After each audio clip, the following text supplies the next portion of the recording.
ایک سادہ سا کسان اپنی خشک زمین میں کھڑا آسمان کی طرف دیکھ رہا ہے۔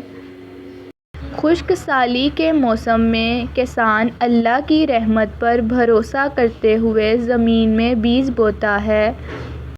پڑوسی آتے ہیں حیران و پریشان۔ پڑوسی کہتے ہیں جب آسمان پر بادل کا نام و نشان نہیں تو بیج کیوں بو رہے ہو؟ کسان کہتا ہے میرا کام بونا ہے، فصل دینا اللہ کا کام ہے۔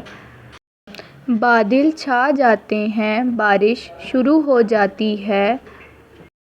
ایمان عمل سے ملا اور اللہ کی رحمت برس پڑی۔ ہری بھری کھیتیاں سورج کی روشنی میں لہلہا رہی ہیں۔ اللہ پر بھروسہ رکھو، اپنا کام کرو، وہ ضرور نوازے گا۔